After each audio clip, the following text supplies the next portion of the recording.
That's cool. It beat on backwards.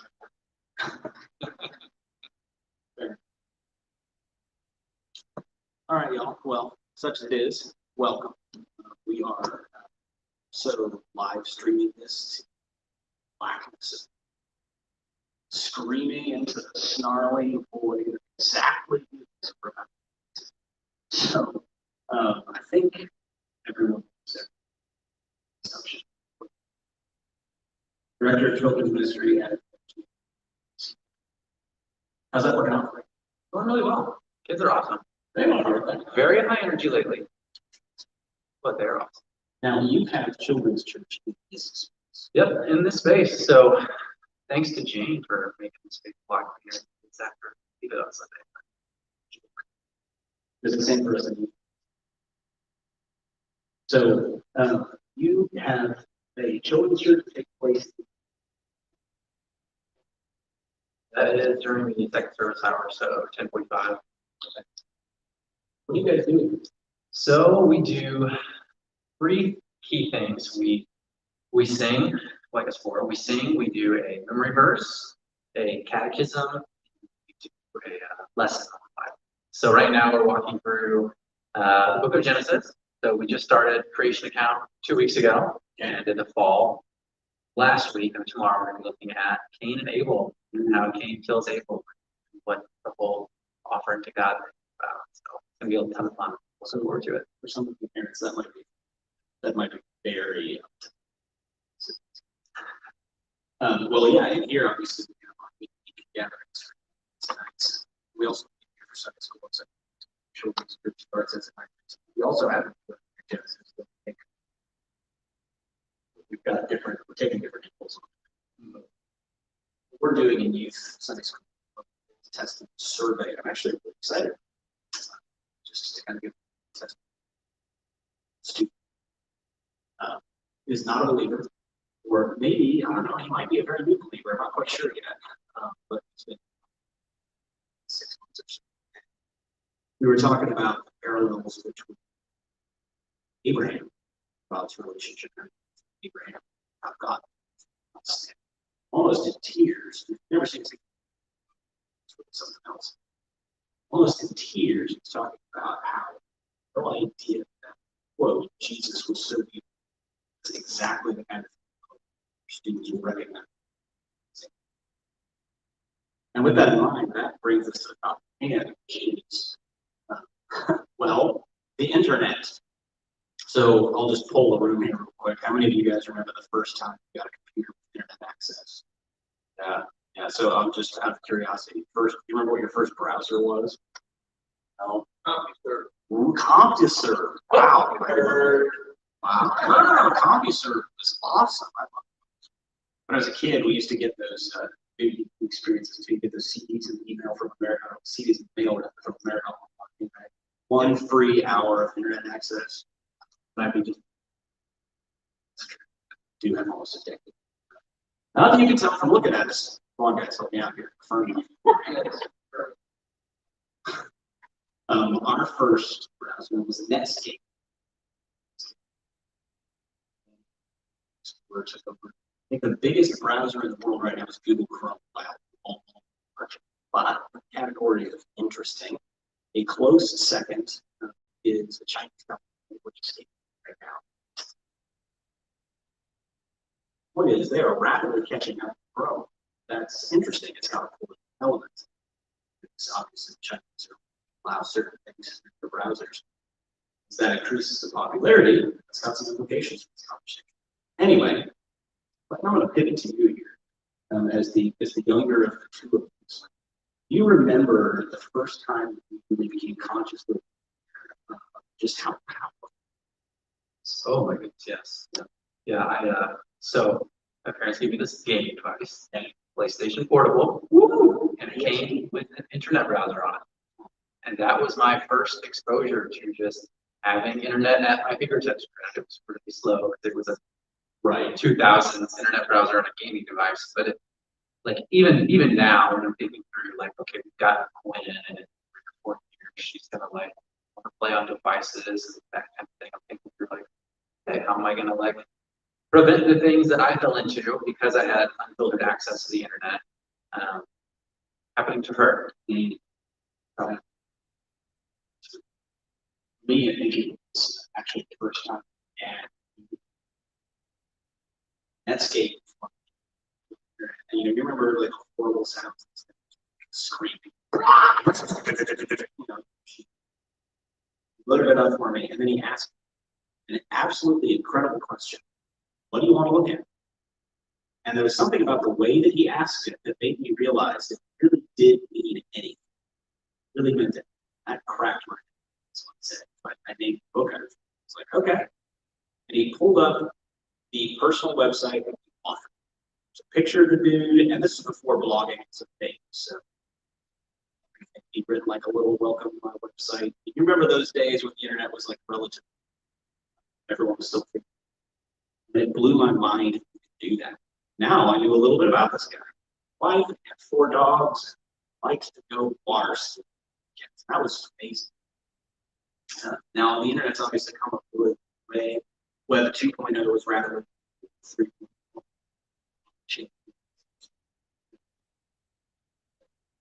When you think about what our kids are facing when they approach the internet, the reality is that, as my grandpa used to say, the horse is out of the barn and the barn's burned down. So once upon a time, the conversation about internet access for children mostly had to do with figuring out how to limit it and when to give them access. And obviously, that's still a part of the equation.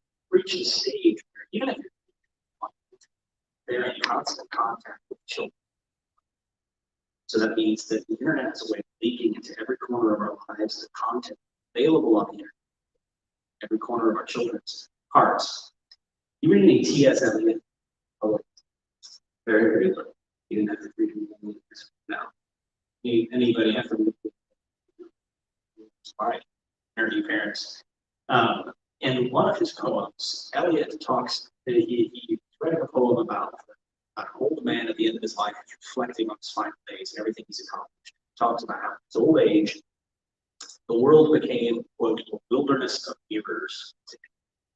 What he meant by that was that as time went on, as he got older and older and older, he realized people around him, out of respect for a combination of his age and the things that he accomplished, and because they saw him as a source of resources, they would give him whatever they thought he wanted to see. And what he meant by that was very difficult to tell his friends where he was in his work, a wilderness of mirrors. And in some way, that's the internet. The internet is a kind of mirrors, because the thing that makes the modern internet is that these days it's all driven by algorithm. So I know that you wouldn't be here if you didn't see the problem, but just to prove a point, I performed an experiment that I originally show you, but I can't for reasons. Like, I set up a TikTok, which is the thing I thought I was never come out of my mouth. I performed a little bit of a social experiment. I set up a TikTok and very intentionally input as little data into it as possible. So all I gave it was the demographics of middle school, 14-year-old boy, didn't put patient, anything. Mostly because I wanted to see what TikTok's algorithm thought all American 14-year-old boys wanted to see. So I didn't like anything, I didn't follow anybody, no hashtags, none of that. Right? And my original plan was to record what was on the screen and just check to see what the first 10 things were that TikTok gave me that showed you. Well, I can't, because it was all porn. Literally every single thing TikTok put in front of my made-up 14-year-old is pornography. So I can't show you, but that's what happened. Then I performed another search.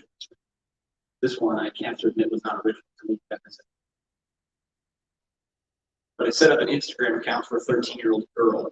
No photos, just the demographic data.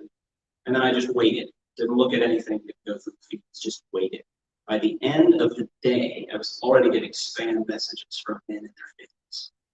Just hi, that kind of thing. Doesn't take much. Now, I bring all this up to say that while I think we all understand how useful and how dangerous it is, the real threat these days isn't always obvious.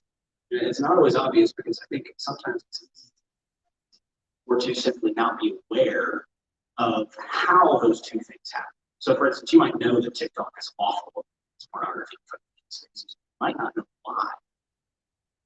You might know that Instagram is a breeding ground for trying to get access to young people that way. You might not know why, you might not know how. All of that matters. Now, I think we'll probably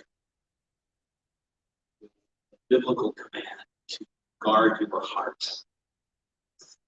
I remember when I was again. Neither of us are going to give you much parents advice. So, I remember when I was getting started, one of the things that got pumped into larger it's good advice. And I want to take a look at this text from which that comes from for a second. So I want to point something out about it. In Proverbs 4, you've got the biblical author, probably Solomon, we're not quite sure, but he's addressing his instructions to one of his children, son. Right? So my son, be attentive to my words, incline your ear to my sayings. So this is introductory. He's preparing to tell us a bunch, giving us a framework to understand how we're supposed to hold them. He says, let them not escape from your sight, keep them with your hearts, for they are life to those who find them, and healing to all their flesh. Keep your heart with all vigilance, for from it flow the springs of life. And he goes on. He tells us what this looks like. He says, put away from you crooked speech, put devious talk far from you. Let your eyes look directly forward, and your gaze be straight before you. Ponder the path of your feet. Then all your ways will be sure. Do not swerve to the right or to the left. Turn your foot away from evil. Now we're all familiar with that command to guard your heart, but I remember, so Clayton, do you remember the first context you heard that? Yes, dating. Yeah, well, it's always dating. It's always dating. But I think, like, if you read this passage, it becomes readily apparent this is not about dating. It's not about dating. It's about protecting what you allow into and what you allow out of your heart. But I think we got to point something out here. So let's just play a little bit of a word association. So when I say heart, what do you think? What do I mean when I say my heart? In the metaphorical sense, of course, not the literal. What am I talking about? It's an open question. Yeah, desires. What do you think? Yeah. It's a pretty big word, right? Broadly, I think if we ask most, it probably says that it's got something to do with feelings and desires. The thing is that this is a biblical term that's actually far more reaching. When we talk about your heart, we're not just talking about what you want, we're not just talking about your feelings. What biblical often means when it says your heart is it means your whole person. In particular, he's thinking of your decision-making processes, your feelings, yes, your desires, but also your value system and what you do with your body and heart is an all-encompassing term to describe the whole inner life. And the reason that I bring this up is that when we talk about guarding our hearts, then we're not just talking about sort of, for instance, protecting our hearts from being broken by a girlfriend or a boyfriend. And we're also not just talking about protecting our eyes from seeing things that we shouldn't. We're talking about guarding our entire person. That includes our logic system, how we make decisions. That includes not just what we want, but how we choose to pursue what we want. That's what the proverb has in mind. In other words, to summarize the thought, guarding your heart is a command to practice a kind of inward-facing vigilance, not an outward-facing patrolling. What I mean by that is that sometimes a lot of well-meaning parenting advice focuses most of its attention on keeping our kids from being exposed to evil. That's not necessarily bad advice, but it misses what this command is getting at. There are other places in Scripture we can go to get the idea to practice some outward-facing patrolling. Right? We're going to talk about some of that this afternoon. But when we talk about guarding our children's heart, what the proverb is aiming at is the fact that, to quote from Jeremiah, our heart is deceitful and wicked. What he's aiming at is not that there are all these outside influences coming to get your heart, it's that your heart is broken, it's messed up. And to be clear, what he made the best way to explain. You've heard people, I'm sure, describe it as either very logical or very emotional. Group people. The Bible doesn't do that. The Bible doesn't have a category. The Bible teaches very clearly that people are a mix of both. And what we tend to culturally is we tend to think of certain things as logical and certain things as reality is they're always kind of both. You know, there's really very little in life that we do that is purely driven by logic or purely driven by emotion, right? Everything's got its own internal logic and often attach feelings to that. What I'm driving at is that the fall has damaged us, it's damaged us. And what that damage does is it means that there's actually not a single part of our internal life that is trustworthy. So sometimes we tell people, well, don't listen to your feelings, make logical decisions. That's not safe. It's not safe at all. Our sinful nature has wrecked our logic systems just as much as it's wrecked our emotional capacities. And then sometimes you'll hear people say the opposite. Say, well, follow your heart. That ain't safe either. We're a mess. We need to guard our heart because it is the inward threat that ultimately will destroy us. And so the question then becomes, well, who owns it?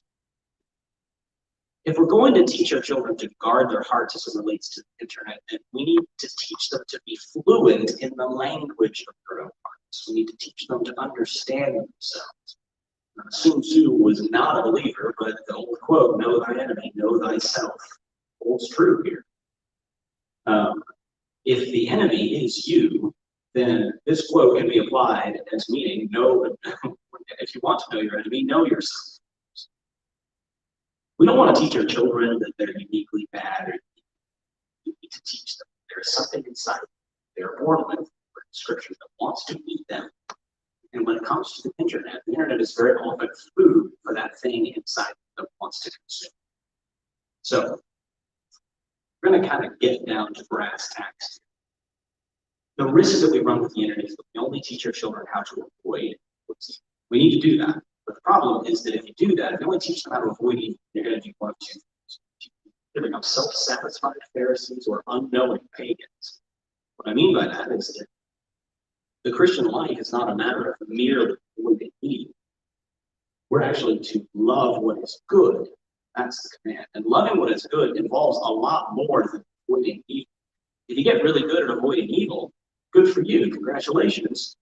That's a Pharisee. Pharisee is exceptionally good at avoiding self-satisfaction, self-righteousness that comes with that means that your child's soul could very well be consigned to hell just as readily as if he becomes an unrepentant porn addict. Either one kills. Right? And in some ways, being a self-satisfied Pharisee is much more dangerous. People are more ready to point out that, yeah, pornography addiction is probably bad. Very few people will confront a self-righteous person for self-righteousness. The other possibility, of course, is to become an unknowing pagan. It's really easy to be a good person. Like it's not hard at all to live up to society's standards of being a decent guy. Just be honest, put your cart back and get out of Target. Don't park on, right? You're a good guy. It's not hard. It's easy to teach our kids to avoid the worst things on the internet and then leave them unintentionally exposed to those things that are much less obvious. In some ways, that's a worse condition than almost anything else out there. So the thing is that, as I said, the internet is a wilderness of mirrors. So if our children are going to navigate it safely, we have to teach them to understand the self the internet reflects to them. See, the internet is going to show them a whole host of things that it will tell them they ought to want. And part of the reason it's going to do that is because we've gotten incredibly good at machine learning. Machine learning has gotten exceptionally good at figuring out people before they even understand themselves. You remember some of the controversies over the 2016 election? A lot of it had to do with the fact that Russians had figured out in an algorithmic way how to figure out what people want to hear and then tell them an awful lot of that, right? Pump that into their hearts. In other words, there's that wilderness of mirrors concept. If you surround a person with a bubble that tells them only ever what they want to hear, you wind up with a mess. And this doesn't just happen in politics, this happens in a whole host of ways. So what we're going to do, we're going to talk about three major risks when it comes to the internet. Some of them obvious, some of them not so obvious. We're going to try to identify the true threats and how the Bible leads us to respond to them. And what we're going to do here is we're going to try to avoid as much as possible being prescriptive for a couple of reasons. First of all, look at us, neither of us is over 40. I think my oldest kid is 9. Oldest one, 1.5. So neither of us are qualified to give any parenting advice. What we are qualified to do, I hope, is to open up what the Bible has to say about it. What you find is that while the Bible gives prescriptions for how to deal with these things, they're very often not the prescriptions that we find most convenient. It's okay. What we're going to do is we're going to let the Bible lead us into hopefully something better than just slapping a filter on your internet and hoping it pranks. So I think if you were to name the number one thing you think of in internet safety, what comes to mind instantly? It's going to be probably porn, right? It's going to be pornography. And in that sense, I think you're absolutely right. We'll talk more about this in a minute, but 50% content of the internet is pornography. That's not like speculation, that's fact. 50% of domain names on the internet are associated with pornography. Kind of wild if you think about it. But the risk of pornography isn't, and the Bible teaches us very clearly, the risk of pornography, the risk of all sexual sin is not the thing itself, it's actually how it warps your heart. First major risk is warped sexuality. And to be clear, that means that we ought to be looking out for a lot more than obvious pornography. Now, Jake, you might actually be able to help me out with this. The Supreme Court Justice who was asked to define pornography. How did that quote go? Yes, I don't know how to, I don't know what I couldn't describe it for you, but I know it when I see it. That's pornography. Now, Clayton, time for us to get a little bit. You remember how old you were when you were first exposed to it? 6th grade, so I think that's actually a little bit later than most years. Yeah. It was 11 years old. Now, for you, was it the internet? Yes, it's fine. Yeah. Okay. So I'm in kind of an odd category. I was coming before the internet was ubiquitous. So my first exposure to pornography was my grandparents' cable net. So yeah, I know everything. Yeah. But the point is that first exposure I've been in that rocket world is probably things that you see them all of a sudden in front of your face. Now, when it comes to porn, I think that we're tempted to believe two myths about all sexual content. And the first one is just if my kids are exposed to inappropriate content on the internet, it's a game. There's been a lot of talk, especially in Christian circles, about how preventing exposure is so important because if you don't prevent exposure, then your kids are going to experience all these harms and impacts and so on. And while some of that is true, I think the first thing that needs to be said about it is that if your kid has already been exposed to pornography, it's not too late.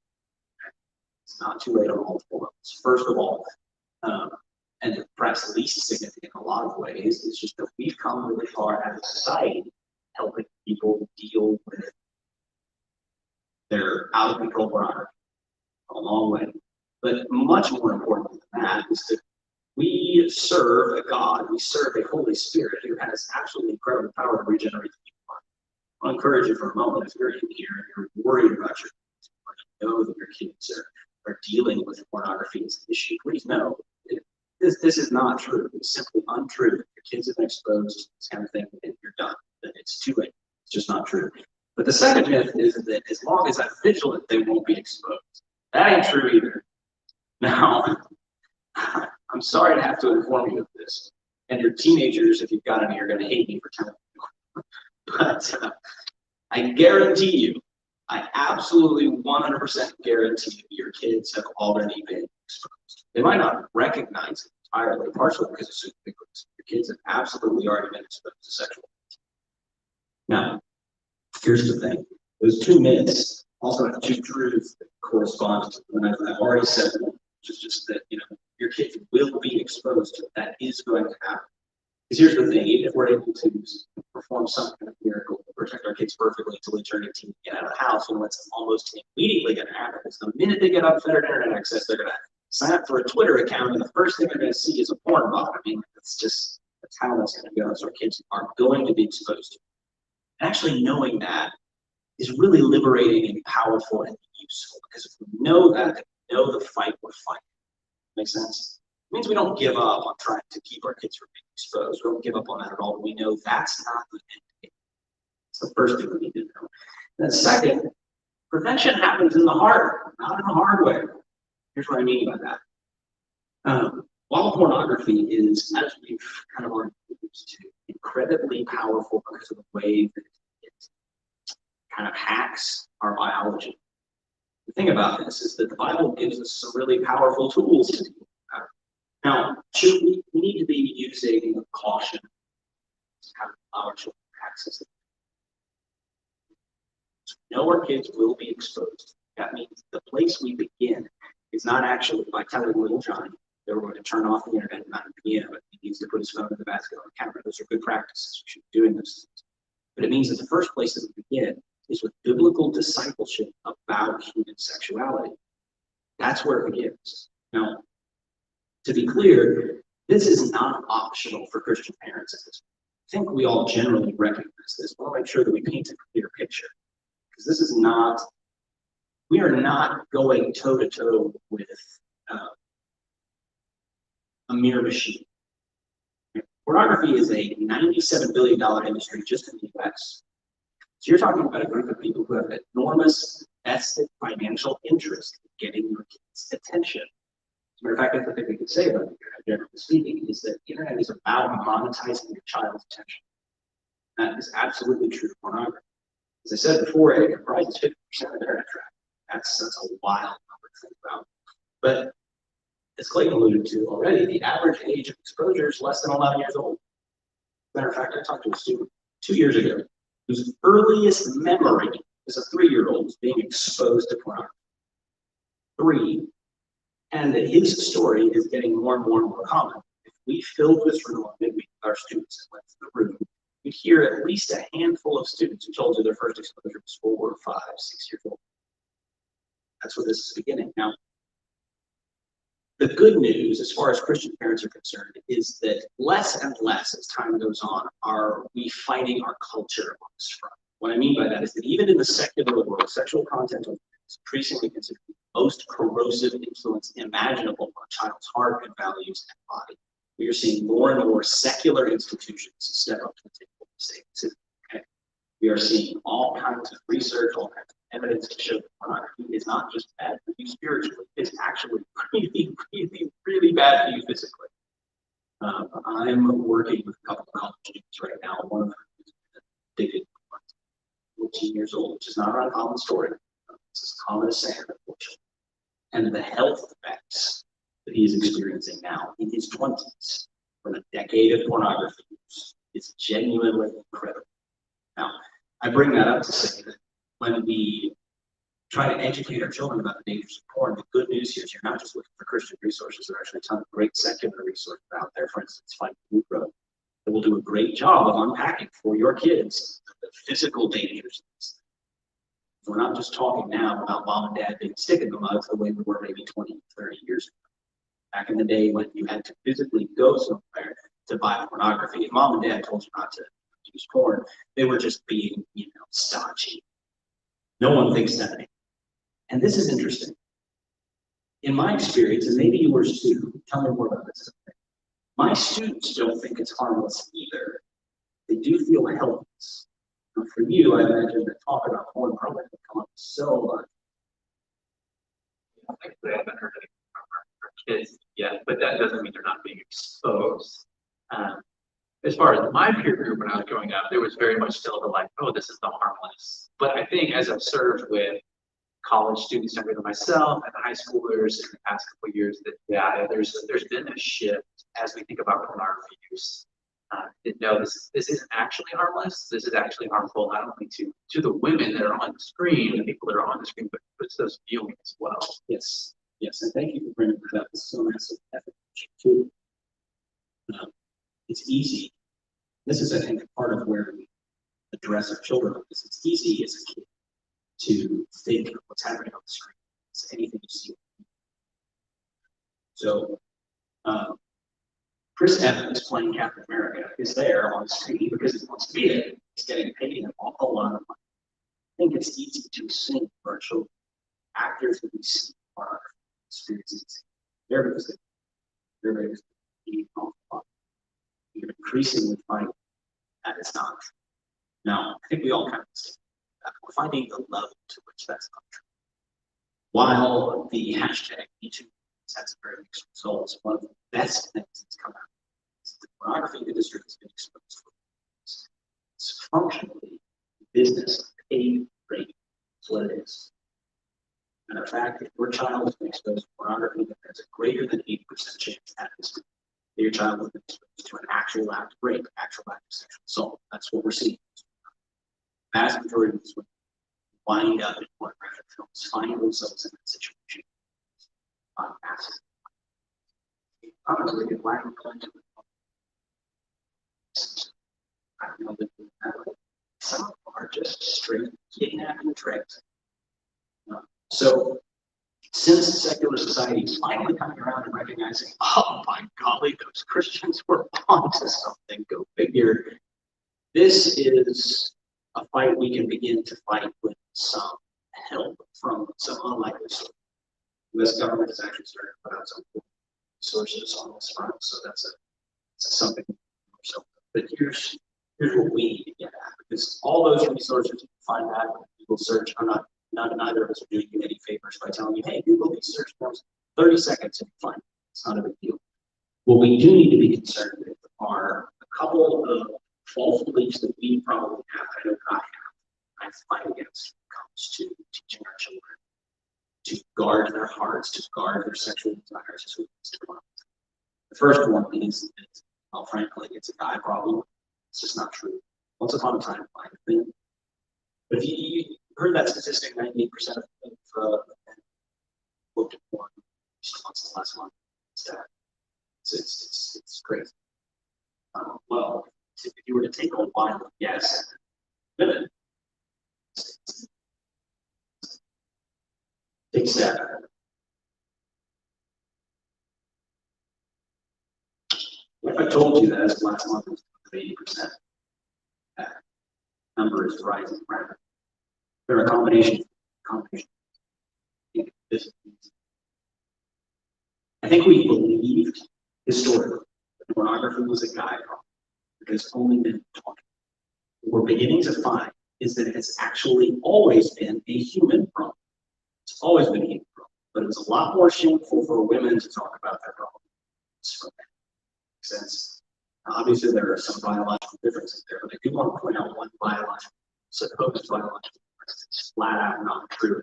Daughters, it's a myth. It's a myth. It's eminently proven that men are more visual than women when it comes to sexuality.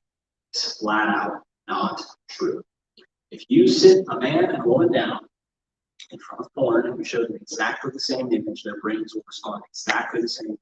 Exactly the same. No difference. Visually. What is different is how our culture is training men and women to be sexual, right? Our secular culture is generally pretty accepting of a man openly being clear about how he responds to a woman's body visually. We are not so accepting of women doing the same thing. And so that's how it's supposed to be. Right? But to be clear, that is not it. And actually, what's interesting about that is if you open the Song of Solomon in this book, you will rapidly discover that that's not the case. Because in the song, man and the woman, when they describe one another, it's not as if the man describes the woman's physical characteristics and she describes what a great heart he has. They both describe each other's bodies to explain their sexual attraction. In other words, the Bible's been telling us the truth about it all along. That this is not merely a guy problem. It's not. And so if your daughters have been exposed to pornography and you're inclined to think, okay, that's not good, but mostly what I'm dealing with is the trauma of what they've seen, and there isn't so much this risk of trying to go back to that. Well, that's just not true. And as time goes on, as it becomes more socially acceptable for women to talk about their struggles with pornography, and men have been able to for the last 15, 20 years or so, you're going to find that the way that the church talks about these issues is going to have to change. It should have changed 20 years ago. It's the first myth we've got to get into. So when it comes to teaching our children to protect their hearts as it relates to their sexual desires, that applies just as much for girls as it does to boys.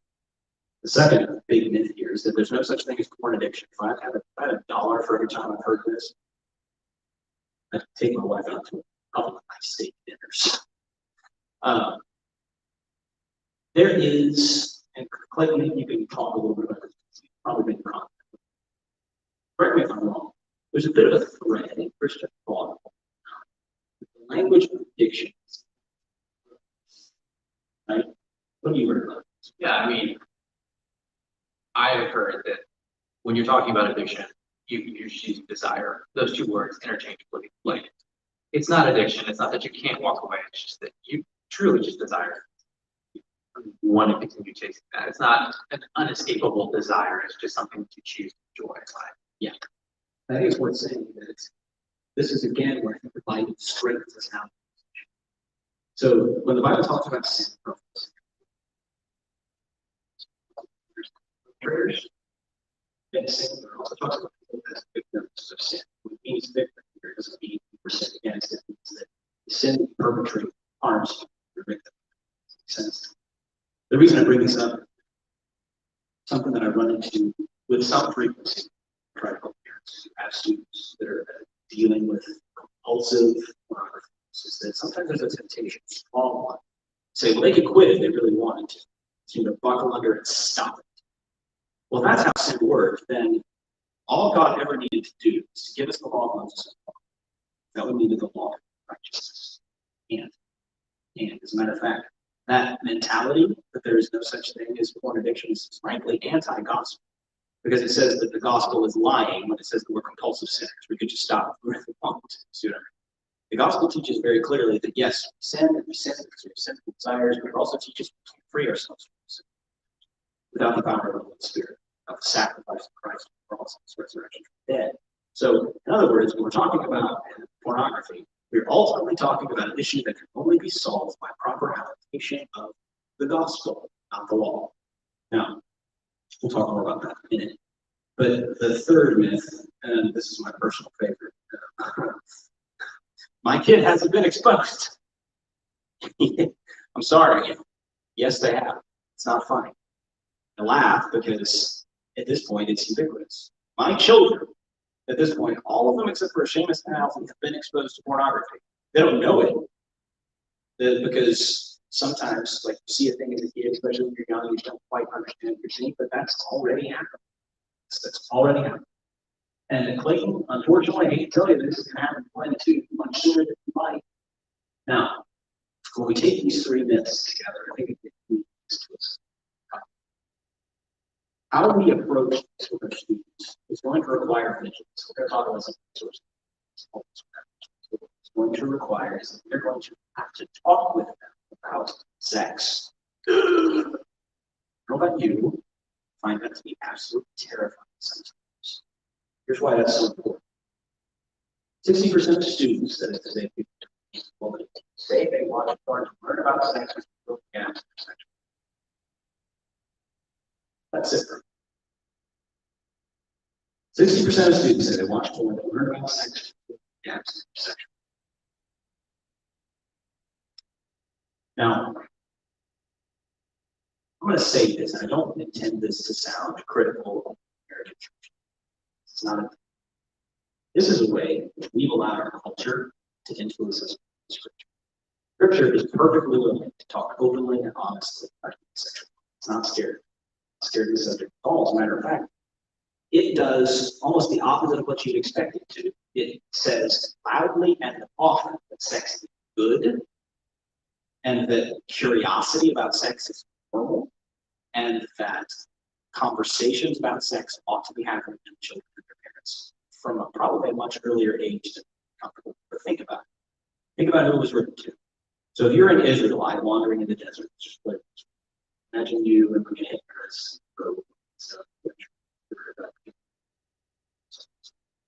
your kids are going to be exposed to sexual activity all the time because you've got a metric load of animals around, right? Absolutely. And so your kids are going to be aware of sexuality pretty much from minute one. Now, to be clear, I'm not suggesting that that's how we ought to do things, but I am saying that in that culture, the assumption is, for instance, the idea of the talk, right? The talk in that world probably looks mainly like, oh, yeah, see that? Yeah, that's where babies come from. Oh, okay. And so Scripture assumes that basically from minute one, your children are getting a sexual education from their parents. And the funny thing is that that's actually still true today, just in a slightly different way.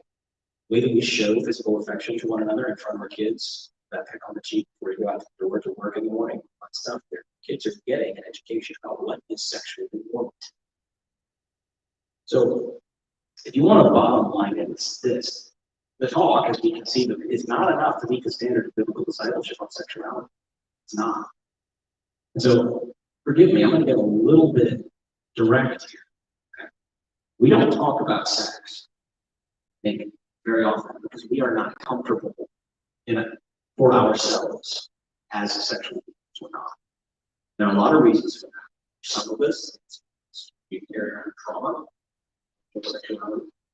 For some of us, it's because, well, our parents never sat us down and showed us what the sexuality was. For some of us, it's because we only ever heard or learned about the bad parts and figure out the good parts on our own. So there's a lot of fear and anxiety when it comes to talking to children about sexuality because, frankly, if you've got a feeling that we don't really understand how to explain it in a way that's not going to tempt them in some way, then it could be absolutely terrifying. Absolutely terrifying. So I'm going to make an odd suggestion. Feel free to throw your 2 cents, but I'm going to make a suggestion that maybe the first step is not to actually start the conversation. Maybe the first step is to get some therapy. Might sound funny, but here's what I've been doing this for a bit now, Pastor. Getting close to 15 years, it's crazy. I have yet to meet a human not carrying around some extremely heavy baggage when it comes to sexuality. Even if you managed to the whole don't have sex, married thing, pull all that off. We live through a lot. Even in our marriages, we're doing our best, trying our hardest to be good to one another. We hurt each other. Sometimes we don't talk about things because we're afraid of them. Sometimes we don't talk about things because we don't understand enough about what we think of them. This is where biblical counsel, or even if it's a matter of trauma, a psychic therapist can help you begin to sort through your own beliefs and strengths about this. Feel comfortable talking about it. Item number 2 is, and here's another odd suggestion. I'm going to talk more about this sorts of section. I'm actually going to do something I would normally never recommend. Normally, I would never say, hey, you should buy a commentary and study it. Like it's just so often not actually helpful. But in this case, I will. Go out and get a copy of Tremper Longman's commentary on the Song of Solomon.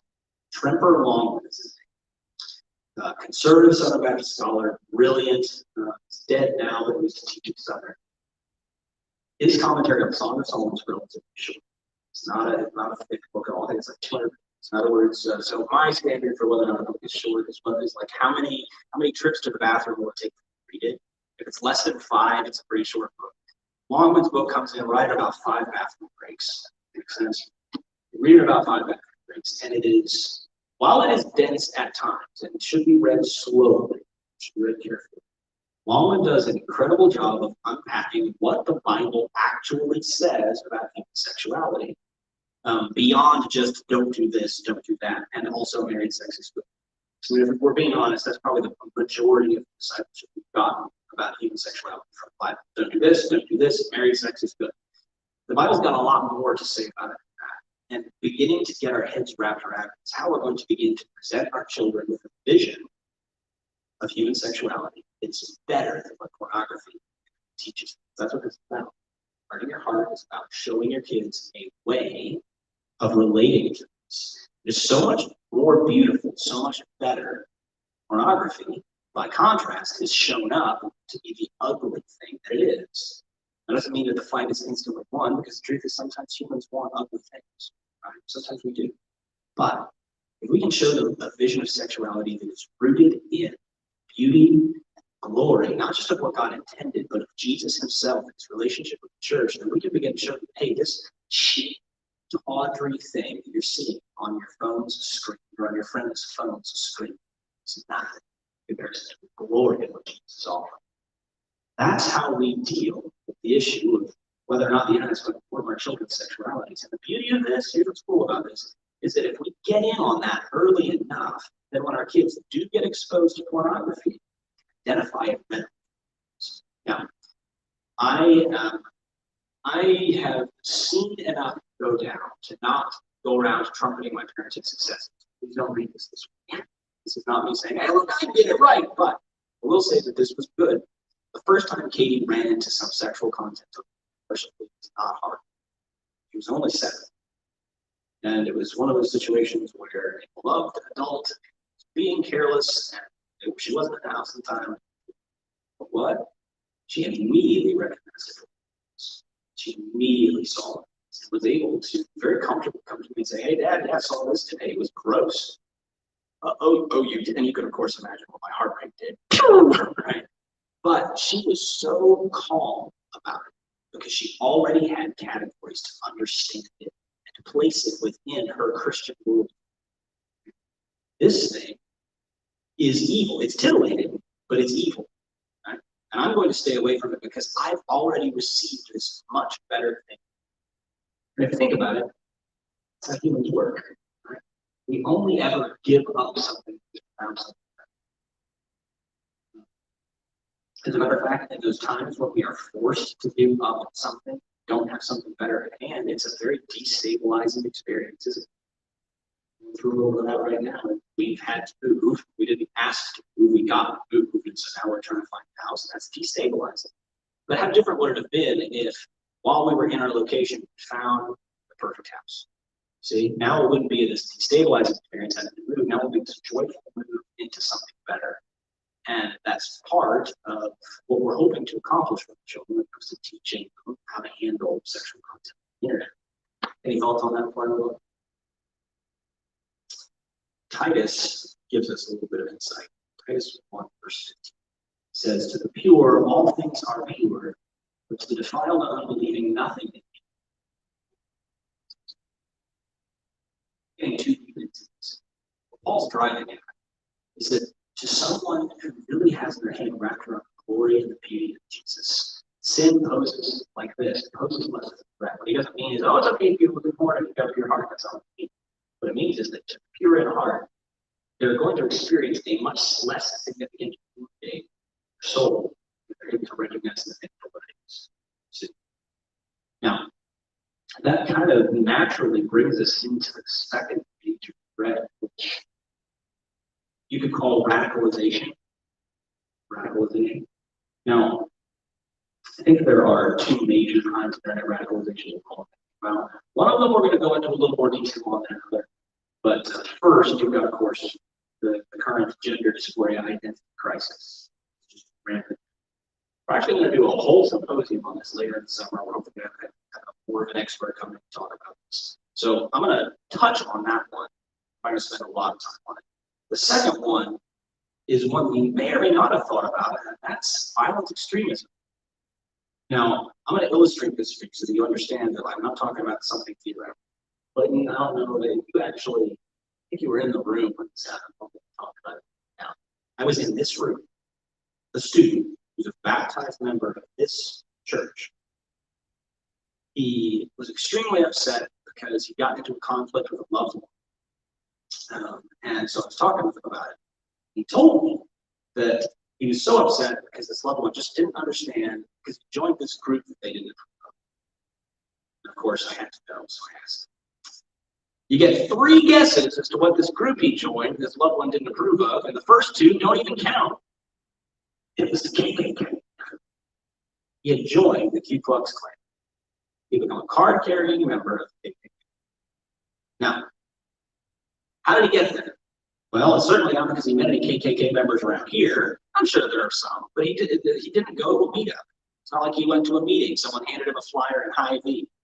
Save the white race. And he showed up at some meeting somewhere and got handed a purple white hood. No, he got there on Reddit.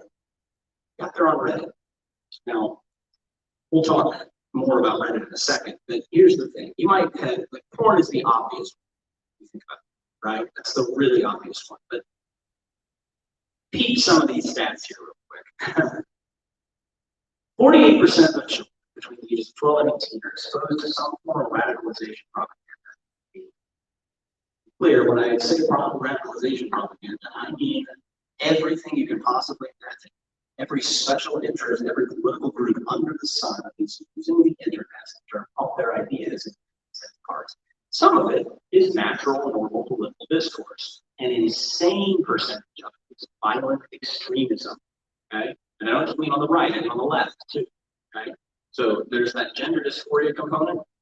If you do a little bit of research into this, you'll find that especially in young women, gender dysphoria seems to be a result of getting a whole lot of input from people who experience gender dysphoria. Like I said, we're going to do a whole symposium on that later in the summer. So if you're sitting here and you're worried about the trans agenda and so on and so forth, we're going to talk about it. We're going to talk about it in some detail. I'm actually excited about it. So, new idea is always exciting. Anyway, point is, your kids, whether you're consciously aware of it or not, are constantly coming into contact with this, mostly in the form of memes. So I told you about that TikTok experiment that I did. I did another TikTok experiment. I'm also not going to show you this one for completely different reasons. I created a TikTok account for a 16-year-old boy. And then I put him in 2 different geographic locations to see what happened. So not a 14-year-old, but 16. And one, I put him out on the West Coast. And I put him out in the northern part of the woods to see what happened. Now, of course, they both got plenty of porn, but something else began to creep in, which is interesting. The kid on the West Coast was getting a ton of what we would call very far right violent propaganda. Placement theory stuff, like the absolute worst of the alt-right was going to this kid on the West Coast. It's very interesting. The kid up in the North was also getting, of course, an awful lot of pornography, but he was also getting a lot of the same far right stuff. He was also getting some things for what we would consider far left.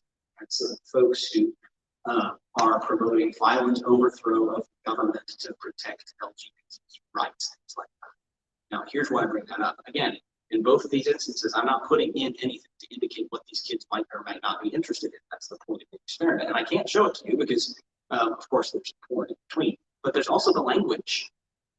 So leave that alone for now. But the point is that your kids absolutely are being exposed to radicalization content on the regular. If they're on Tumblr, if they're on TikTok, if they're on Twitter, if they're on Instagram, they're getting it in one form or another. Now, here's why this is significant. Children between the ages of 8 to 18 are, to the 5th power, more likely than the average adult to believe some portion of radicalization propaganda. Clear, this is not theoretical. Performed a little bit of an experiment in this room the last couple of weeks on Wednesday nights. I asked kids from Concord a handful of 7 questions that have been come up with by a Christian think tank in DC to kind of help assess whether it's being exposed. It includes questions like secret, shadowy government organizations are conspiring to destroy my race, for instance. If you were to take a guess at approximately 30 kids on this, how many of them agree with that statement and said it's true? We're going to take a wild guess. What do you think? Sorry? It was all of them. It's all of them. Every single one of them. Now, no commentary on conspiracy theories, right? That's not actually, here's what I'm driving. The data is super clear that the more likely the kid is to believe that and then begin to get folded into some of those online communities, the more likely they are to actually wind up helping finance or participate in acts of violent extremism. The last 10 decades, the hundreds of mass shooting events that we have, almost 50% of them, of them were associated with an anti-feminism group called Red Pill. You heard of Red Pill? The men going their own way is another name for it.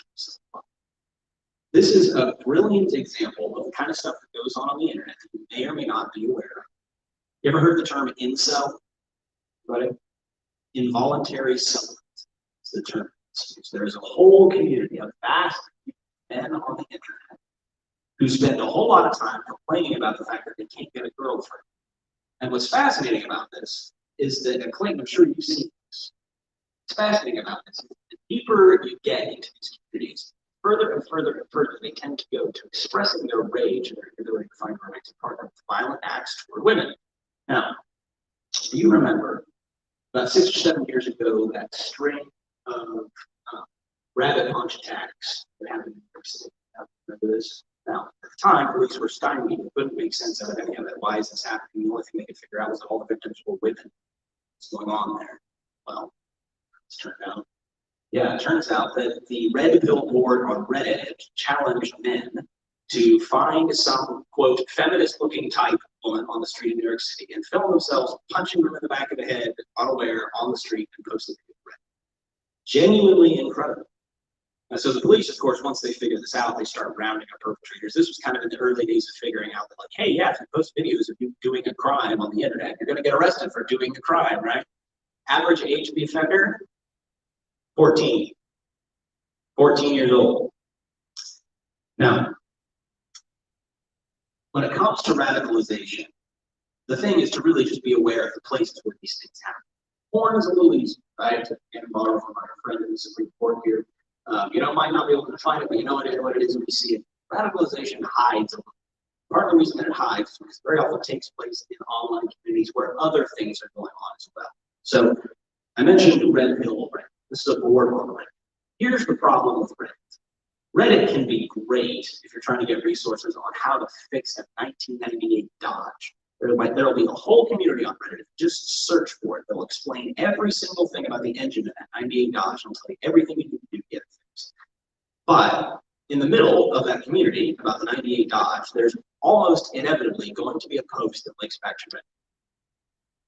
And so I bring this up to say that it's helpful to begin to learn some of the terminology that is used in these communities so that you are aware of what's happening and where it's happening. And so there's a term that we use and that I increasingly use with my students. You ever heard the term terminally online? Terminally online, it's a fun one. It's intended to be a little bit funny. But terminally online kids experience changes in their vocabulary, right? They experience changes in the way that they communicate via text. They experience changes in the kinds of memes that they post and so on and so forth. So one of the things that I would strongly encourage you to do is just hop on Google and do a little bit of research about the following communities to figure out what that looks like. So there's Red Pill. There's Tumblr. Now some people will say, well, that's not fair. Tumblr's a photo blog. Look, 90% of it is sludge. Just don't do it. There's everything from Nazis to gender queer genital mutilation sites on top. I mean, like what's in between, every once in a while we run into an actual travel blog, someone taking pictures of their backpacking trip across Europe, but fully 90% of it is extremist garbage. Stay away from Tumblr. There's not very often I'll say, don't let your kid on website, period. Tumblr, just bad. It's just bad. There are better communities out there if your kid really is interested for Tumblr. Then any of the quote-unquote Chan communities, 4chan, 8chan, etc. Right? Every single one of these is just bad. This is, so 4chan, we'll talk more about Chan communities in a second, but 4chan is a cesspool of extremist behavior. It's basically every Nazi left in the world has fled 4chan. That's where they're at. They're all on 4chan and they're all doing a combination, posting memes of Hitler without his mustache and child pornography. That's generally what you find on 4chan. That's the class of discourse that we have there. Your kid might say, well, there's a lot of great gaming content there. Yes, there is a lot of great gaming content on 4chan. You can also find a lot of great gaming content on Polygon. Polygon is infinitely preferable to 4chan any day of the week. And then the big daddy of all online radicalization is new is coming, QAnon. QAnon. I'm telling you. Google this stuff. QAnon is especially dangerous. Ron had to preach about this last year. If you remember that, or he had to actually preach about QAnon because that's how deeply QAnon has gotten, in particular, into Christian spaces on the internet. That's another one where it's really useful to know some of the terminology, to understand some of the ways that vocabulary changes when a person gets into the QAnon conspiracy theory. If you're not familiar with it, I encourage you to Google it. Now, let's address a couple of myths about radicalization. I think this is important. This again comes back to that issue of our children's hearts. The first, well, we do blank so my kids know what's true, what's not true. We go to church. We send our kids to a small group. We do daily devotions with kids every night. Whatever it is, insert anything. Send our kids to private school. I don't care what it is. Put anything in that blank. So my kids know what's true. It's simply not. That's not because we're doing a bad job as parents. That's not at all. It's got nothing to do. It's got everything to do with the way the radicalization plays on the deep desire of children to matter, to be in on it. C.S. Lewis talks about consistent. Remember this from seminary? I suppose that's true, but the time you were coming up, they were kind of sour. C.S. Lewis talks about this deep human desire to be in the inner ring, to be in the know, to be someone who kind of knows the secrets by which your community is working. And what radicalization communities on the internet put out is that sort of that idea that you're in on something that nobody else knows. These communities are often incredibly supportive of their members. They go back for one another. Actually, I keep an eye on these things because, of course, our students are involved in a lot. So one of them I keep an eye on is a pretty violent trans community on Twitter. These people pay each other's electric bills. They recently did a fundraiser to send one of the members to college. They step up for each other. For a kid who's disaffected, who doesn't feel particularly supported in his friend group or at home, who feels on the outs, hasn't really found himself yet, it's powerful. For a girl who is deeply dissatisfied with her physical appearance, or who's struggling to find friends, or who doesn't know how to talk to mom or dad about insert X here, they'll go looking for answers on the internet, and they will find people, give them answers. And then here's what's interesting about it. Not only will they give them answers, they will give them supporters. It's the really critical thing. These radicalization communities work primarily because of that. They're prepared to accept your kid for exactly who they are with no changes as long as they're willing to agree to the orthodoxy of whatever we're talking about. That's all it will take. Your kid will suddenly get access to a community where they are celebrated and praised constantly, financially supported in some cases.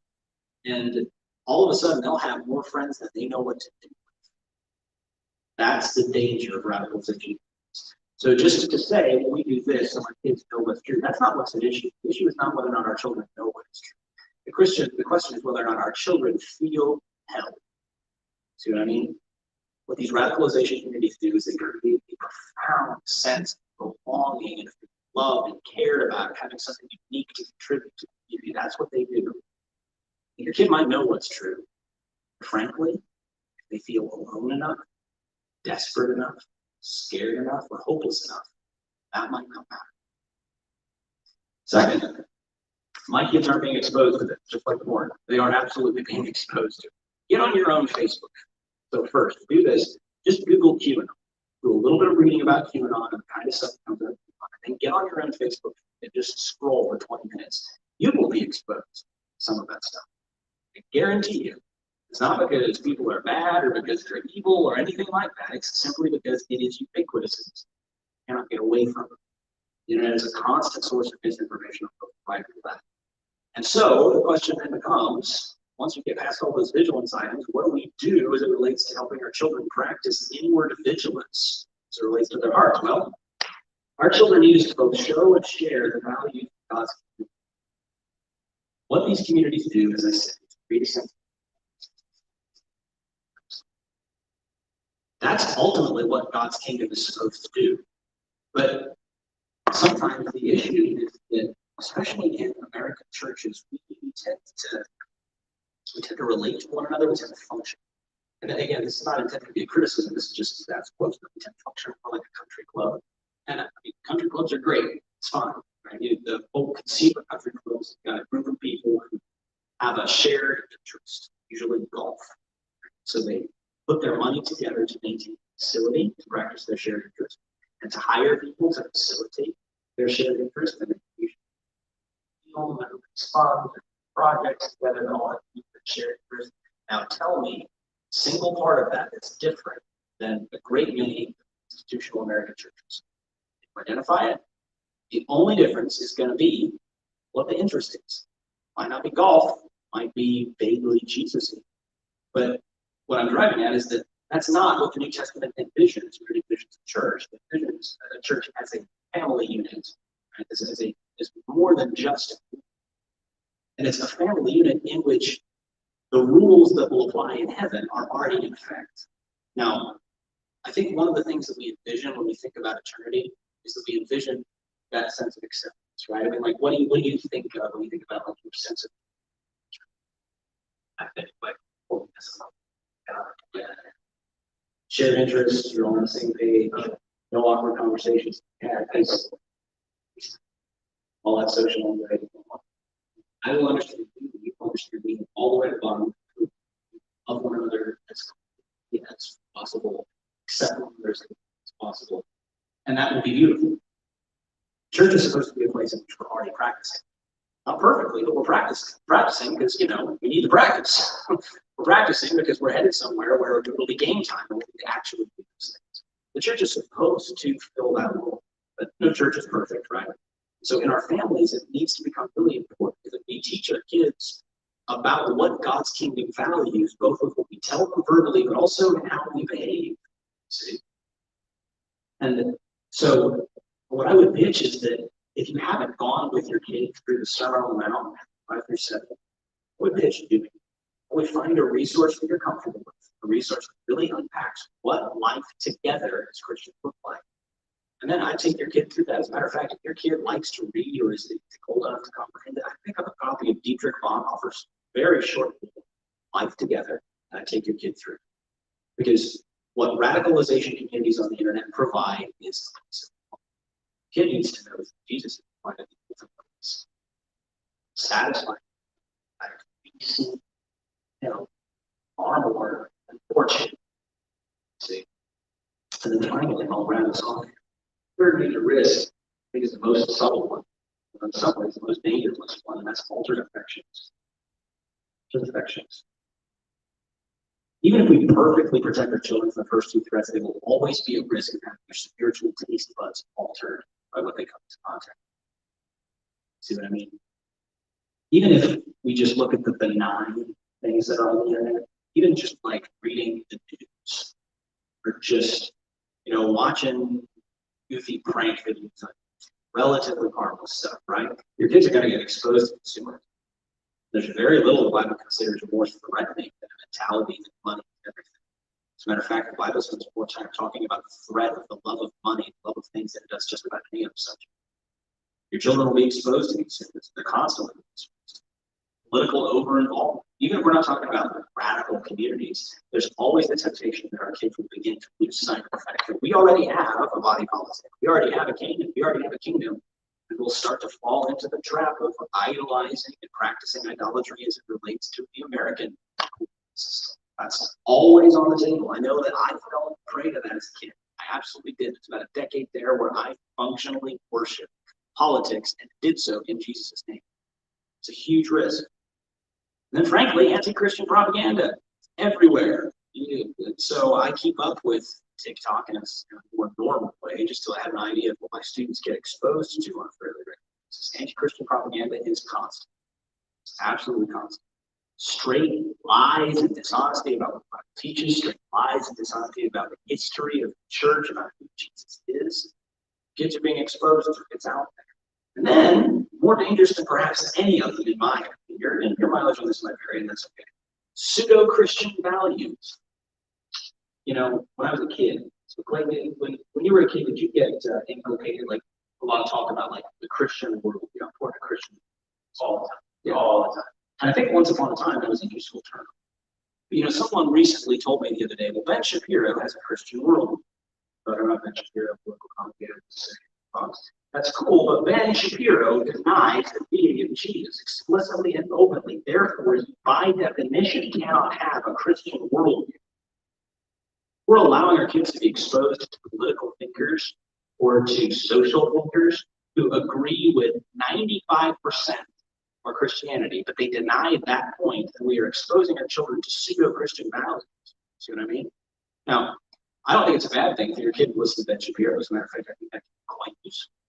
But we've got to be really clear on what it is we want them to get from Ben Shapiro and what we don't want them to get from Ben Shapiro.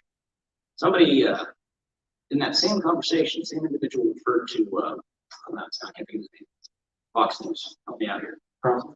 Yeah, thank you. Tucker Carlson is having a Christian worldview. Same thing. The man is not a Christian. He attends church, but he's made it explicitly clear that he's got some very serious doubts about the deity of Jesus and the virgin birth in particular. If that's the case, then I don't care what his politics are. I don't care how much I agree with him. He and I are not on the same team. So when it comes to the internet, even if we're being super vigilant about what we allow our kids to have access to, if we are not clear about what the lines are and who is actually on our team and who is not actually on our team, then we run the risk of communicating to them by our silence that we approve of everything that people say, everything that people teach, and that we want them to become like these people. You guys remember Rush Limbaugh? Rush called himself a Christian, but I mean, if you pinned him down on it, I would not recommend doing this for a whole host of reasons. But if you were to look up the interview he did in the late 2010s, he makes it pretty clear. This was not long before his death. But while he really hopes there's a God, he's just kind of not sure. You know what I mean? I learned a lot from Rush Limbaugh. How to call women bimbos, for instance. I learned how to make fun of people that I disagreed with.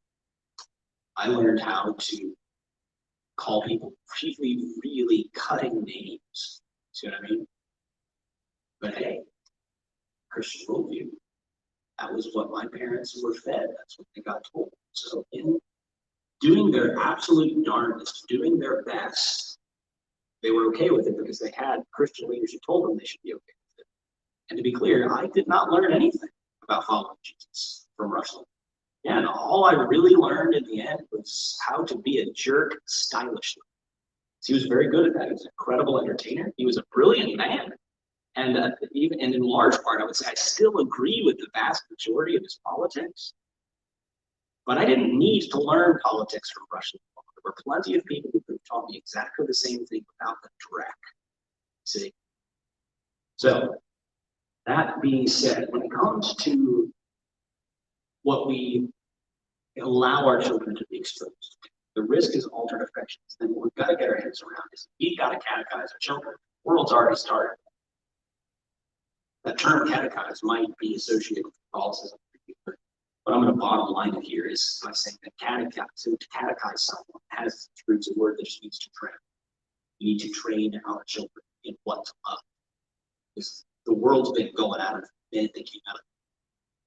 And when they are on the internet is screaming at them about what they ought to love. It's that wilderness of failures concept. Tries to surround your child with a bubble and say, this is what a 14-year-old boy in Midwest America is supposed to love. This is what a 12-year-old girl in Midwest America is supposed to love. Even as younger and younger as our kids have access to this is what an 8-year-old boy in Middle America is supposed to love. We've got to train our children on the only thing that's worth loving now. It's the gospel of Jesus himself. I think 2 Timothy 2:22 summarizes beautifully. Paul gives us instructions. It says, "Flee youthful passion." The translation might say lust. I think passion is probably better here. The idea is not sexual desire.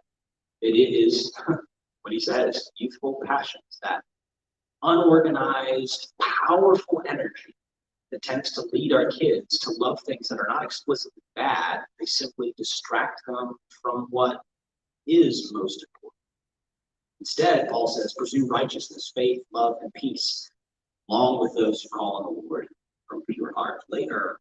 Earlier in the book, he says this, speaking again to Timothy, but as for you, continue in what you have learned and have firmly believed, knowing from whom you learned it and how from childhood you have been acquainted with the sacred writings, which are able to make you wise for salvation through faith in Christ Jesus. There it is.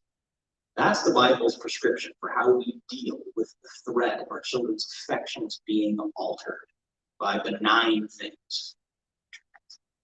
They need to have learned and firmly believed the sacred writings that are able to make them wise for salvation in Jesus Christ. That's the target. And if we're able to do that, if we're able to present them a vision, an understanding of the gospel that is beautiful enough, and I promise you there's absolutely nothing out there in the world satisfy their souls enough to take its place. But to do that, that means that we have to love Jesus and love his gospel that much. Our children will never believe us. They will not believe the word we have to say. They know we're presenting an image or a vision of ourselves. So I think we're going to take three things out of all of this. Here's what I mentioned. First, we have to shepherd our own hearts. We're going to shepherd our children's. to shepherd our own hearts, we're to shepherd our children. If we have fallen into sort of the trap of temptation of being distracted by benign things, so away. If we've fallen into any of these other traps that we've already looked at, and so they lead where we follow. So it becomes critically important that we not try to solve their problems while leaving our own alone. So I'll repeat what I said earlier. Get some therapy, get some Christian counseling, get some biblical counseling. Let's begin to together deal with the fact that we are broken and imperfect, hurting people who need the healing that Jesus provides through the good news. Let's get deeper and more serious about divesting ourselves, about getting rid of the cultural assumptions we've made about this book and into what God actually intends us to understand. Let's dive together into the beauty of the gospel, not just because it's going to be good for our kids, it's going to be good for us. It's going to be incredibly soul satisfying for us to find out just how secure we really are in Jesus, just how sure our future really is in Jesus, just how loved and accepted we really are in Christ. Because if we catch on fire with that, then our kids will not be able to remain as close to us as they are as long as they're in a house without themselves at least beginning to smolder. Right? The other day, Katie Grace put something next to the burner on the stove. The burner was on. I was trying to make a tea for Margaret. And when she came back, the thing had melted all over the counter, and she was shocked. How did that happen, Abby? Well, sweetheart, heat was coming off this burner, and this thing was sitting close enough to it that it absorbed heat, and it melted. Your crown is gone. I was very upset about that. Same principle holds true spiritually. We are burning hot enough for Christ. Our kids will not be able to be close to us without catching some. Now, second, fear breeds contempt, love breeds peace. That's a biblical concept. It's very easy to be afraid of everything we just described. I don't think we need to be. First, there's a risk here. If we teach our children to be afraid of what's on the internet, they're eventually going to come to hate it and everyone who's associated. Say one of the biggest mistakes that I made early on in ministry is motivating people with fear. Motivating people with fear, causing them to look at things that were going on in the world and say, look how awful this is. Isn't this just like terrible? If we don't do something about it, then X, Y, Z is going to happen. That was foolish. Frankly, it was kind of anti-Christian because it was denying that Jesus is king. You know what I mean? Ain't nothing going to happen that he's not okay with. That's not to say that we don't go toe-to-toe with evil. We go toe-to-toe with evil because we believe, know that Jesus has a plan for human history and that we are a part of that plan. We don't go toe-to-toe with it because if we fail and all this awful stuff's going to happen. We go toe-to-toe with it because, gosh darn it, Jesus is the king and he's coming our way. What we do is we teach our children to relate to all of these threats, relate to the internet, frankly, relate to all ways with love, because that's what Jesus shows us how to do. Jesus' harshest words in the New Testament are always reserved for religious hypocrites, but with pagans, with desperate sinners, he's always gracious, he's always gentle. There will be some times, especially dads, where we have to bare our fangs, chew some things up, chew some people up. But I think it's actually kind of important that when we do so, we show our kids that we also know how to be gentle, hurting the loss. If we teach our kids to simply fear evil, do not taught them to love what's good. If they catch that fear, they really genuinely hate evil and therefore also hate everyone who participates in it. See? But if we teach them to love what is good, they can experience peace knowing that evil can't really threaten, like take life, possessions, your soul. If that's the case, then what world do we have to be afraid of? And finally, loving what is good means a lot more than hating what is evil. The beauty of what we're talking about here is that actually, like, I don't think we think this either, Clayton. We have to become experts in all these things. We don't have to become experts. All we have to become experts in is what is good. We get to focus on that primarily, teaching them to love that, and then from a posture kind of show them what is good, be able to say, now all these other things out here don't compare to this. See? Now, what we're going to do with the rest of our time is we had originally planned sort of do questions and responses, but I think what we're going to do is we're going to actually just open up. Let's talk about this. Because this isn't theoretical for any of us, right? We have to actually go home now and parent. Right? I have to go home now and parent. Go home now and parent. So the question is, how do we take this? What are the gaps in our knowledge we fill in? How can we sort of collaborate together to make this? So why don't we open up the floor and let's talk about this. So I'll first just say, is if you have any questions, just yell them out, and we'll just begin there, see where it takes us. Okay? Let's do it. Give you a minute. That was a bit of fire. So, do what? I know, right? All right, so let's make some connection. Yeah. So when you talk about, because I think oftentimes we get caught in this thing where we talk to kids, especially and like serving in youth.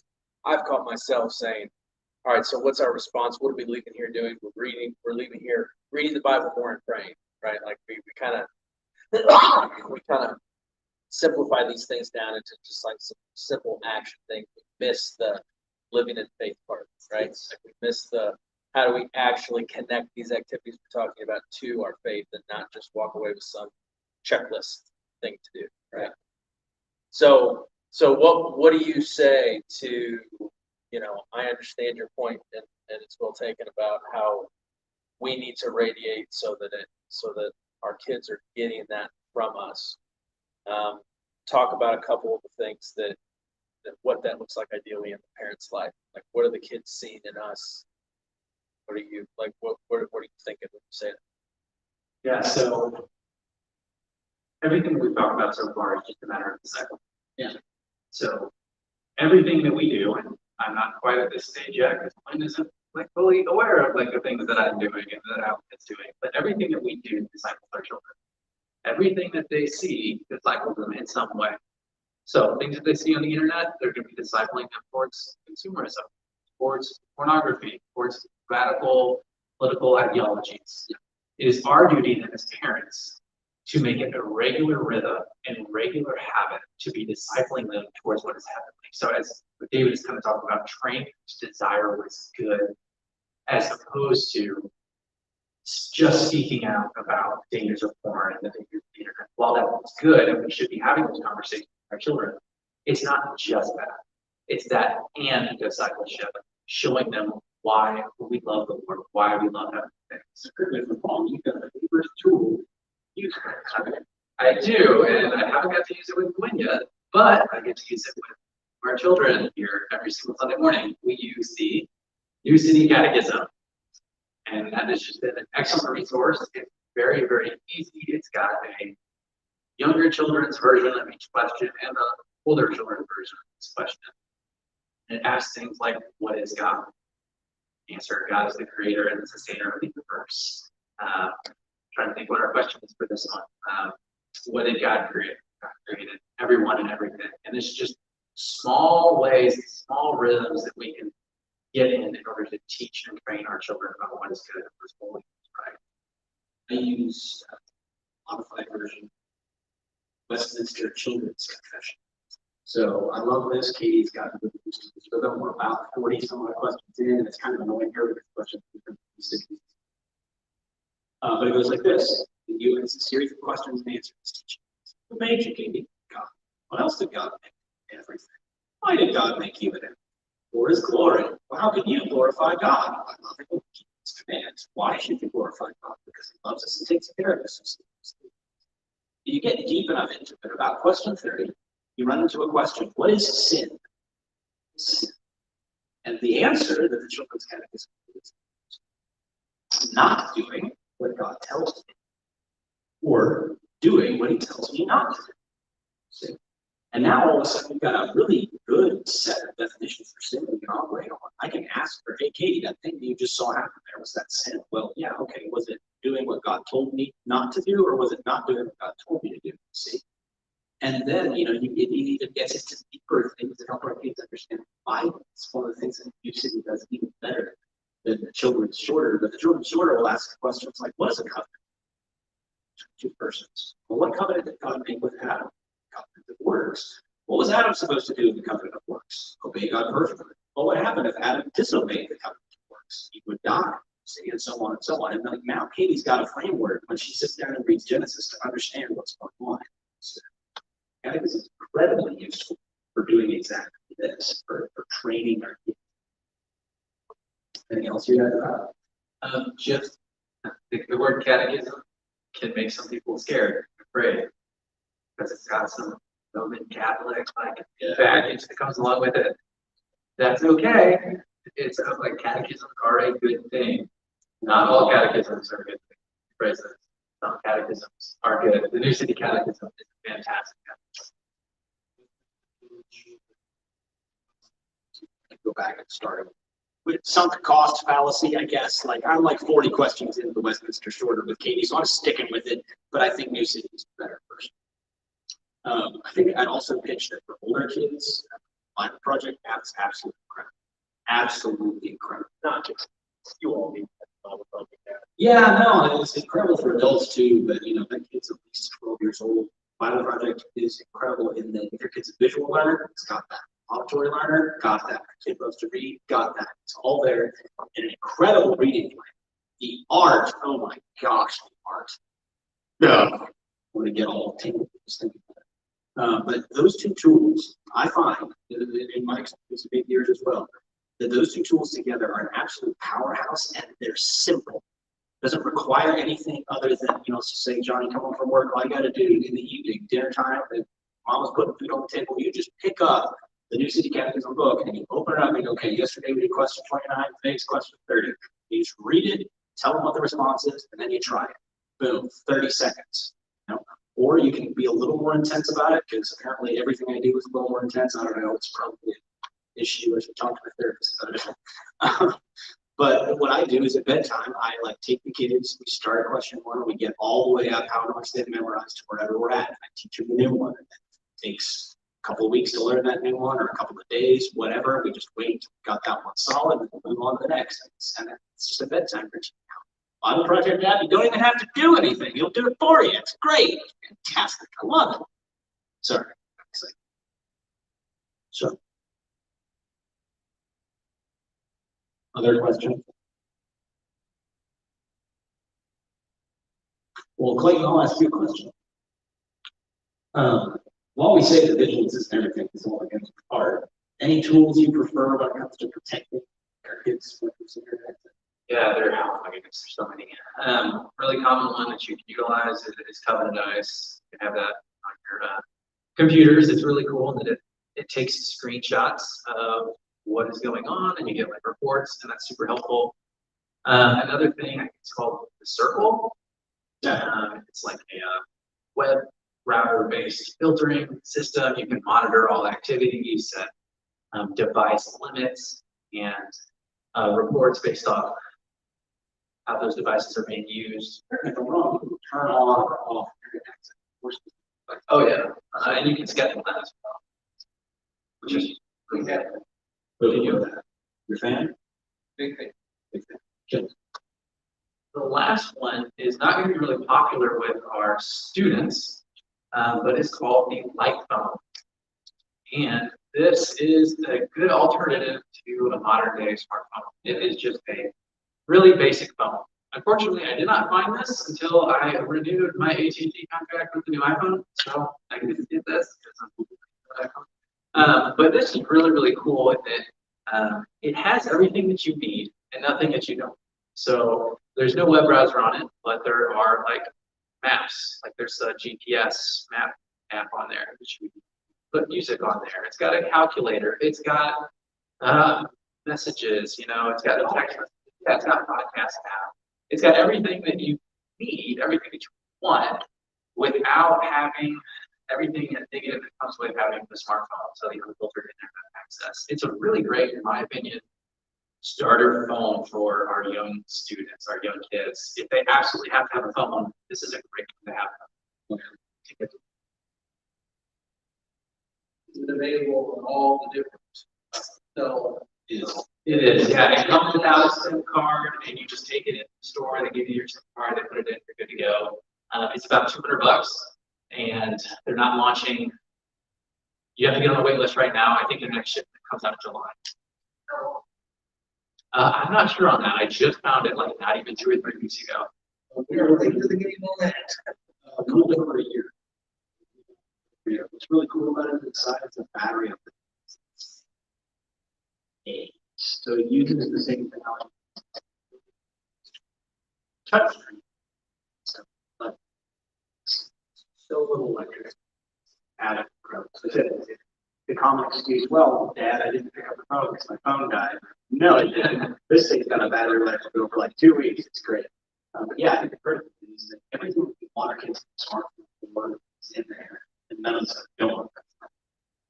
How many of you guys heard the name Bill Burnham? Yeah, Jake. Bill Burnham. Heard Bill Burnham? That's true. He did a comedy special on Netflix. See, and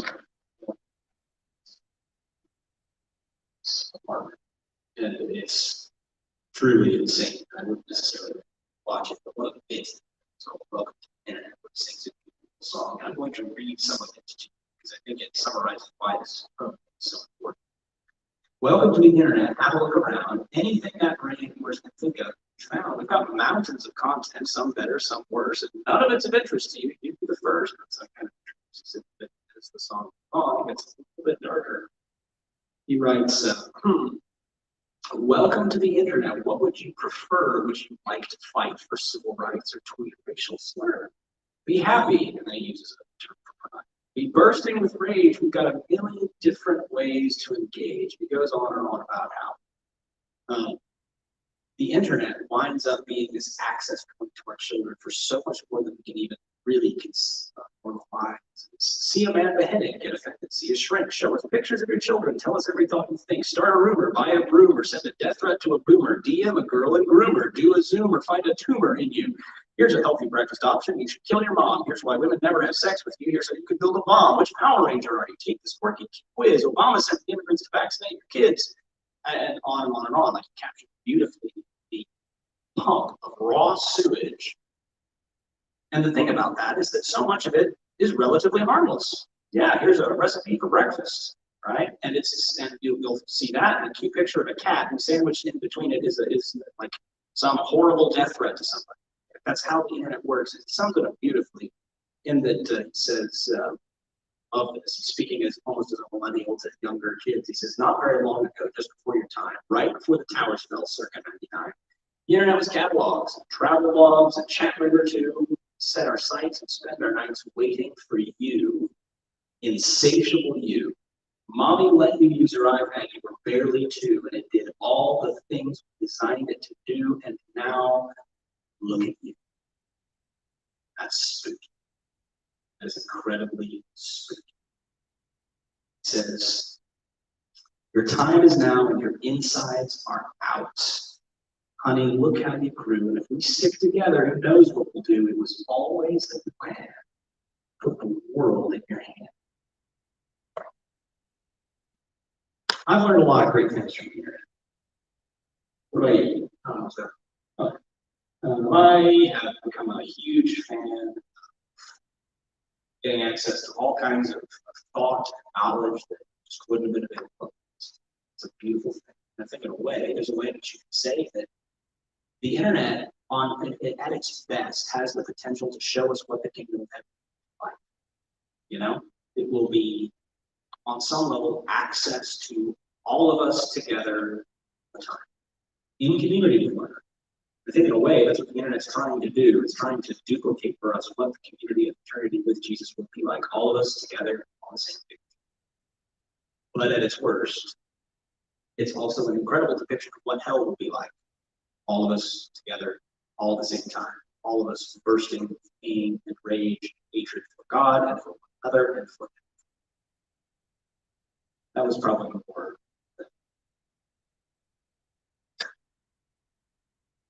Any other questions? So,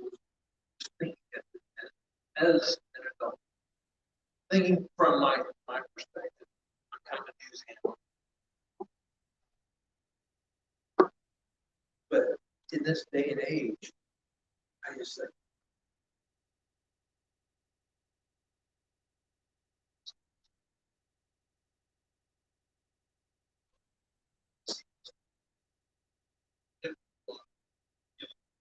read, he's going to need to see the headlines, you know, and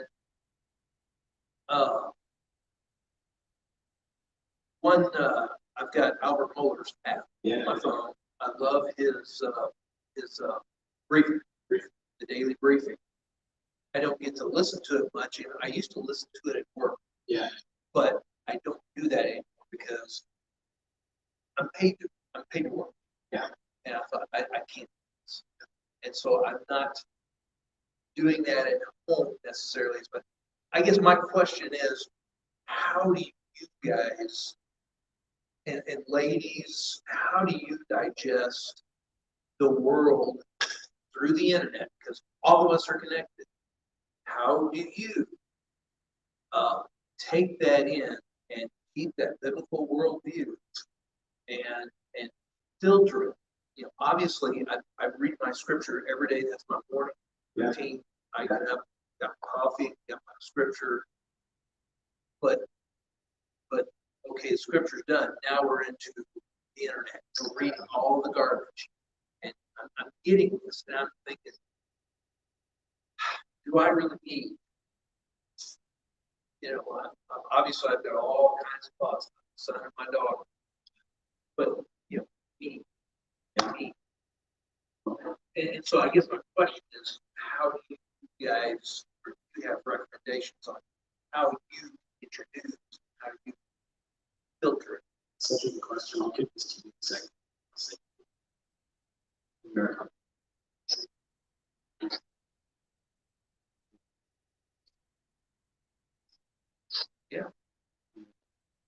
Yeah, so I'm not the best person to ask because I just went cold turkey on like social media like 4 years ago. You know, the Trump Hillary election. I just started muting on Facebook and Twitter, and I was like, whoa, all that's left is ads.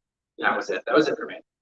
So as far as where I'm getting my news now, my wife lets me know when something's going on, and I am incredibly thankful for her. She does such a great job of keeping me informed.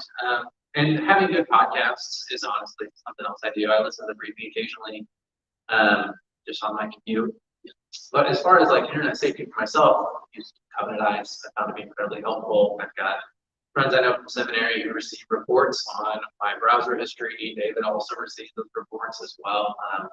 That's just really great because you get to have some fun, like awkward conversations. You're like, what do you like? Like for instance, David, like in preparation for like transgender stuff, it's like flag. You're like, oh, what were you doing? So it's always fun to warn Margaret before I do research on anything. You're gonna see some stuff. Buddy, he'll call me. It's 3 in the morning here. What are you doing? Jake, I'm curious about your thoughts on this because you work in politics. So this is a little bit more than just like what's needed. This is a matter of necessity. Yeah. So I think specifically with opinions and news, I read modern day news sites. I read everything from Fox to CNN, whatever the news article that presents itself to me. And if it's something that I feel like I need to know about, I'll read the article. I'm not really bothered by news source because I do this. If I leave a news article with an opinion, I stop and I evaluate the opinion, right? So like if I have a feeling or an emotion after I read something, I take inventory of it. And the most helpful thing for me is I'm trying to see if my opinion matches the opinion that seems to be in whatever I've read. And if it does, I have to sit down and think about it. I have to sit down and think about it. And then the next question is, if I feel like I've been swayed in some way in an opinion, I stop and I say, is this a kingdom opinion or not? And then usually that shuts it down. But I am always, I think I'm a little overly on the watch for opinions when I read. And if I start to read an opinion in something, I stop reading it, whether I agree with the opinion or not, because it's not helpful. They used to drive me. I read opinion op-eds. Oh my gosh. Well, they used to. I didn't read the headlines on Drudge Report. I go down below, bro. Yeah.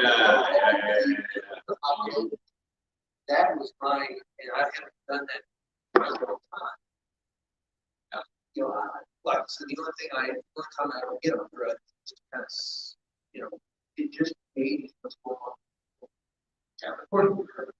Yeah, You know, what's important, where the red light, like. Right, when him and his 3 interns are Exactly. And it just.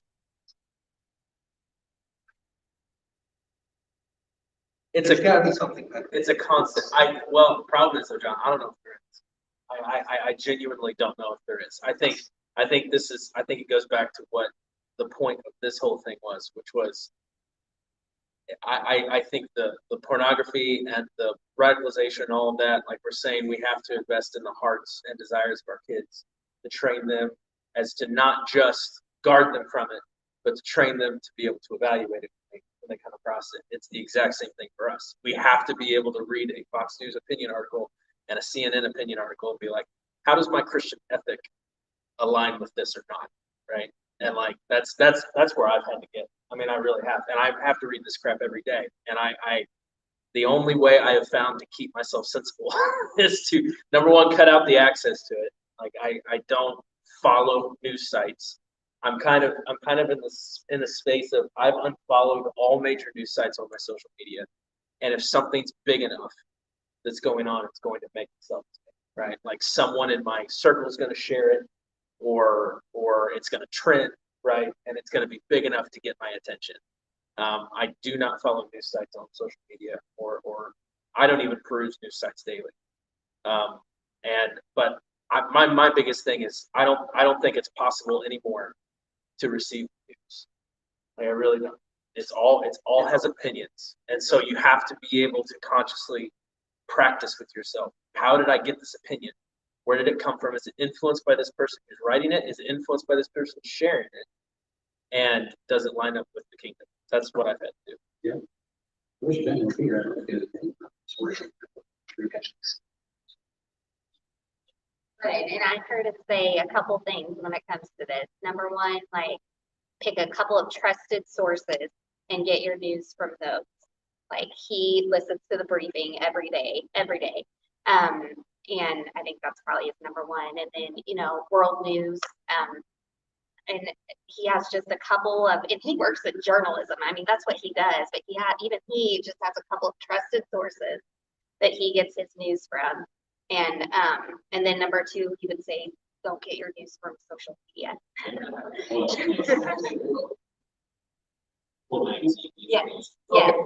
Yeah, thank you. No, yeah. World Magazine, yeah. Yeah.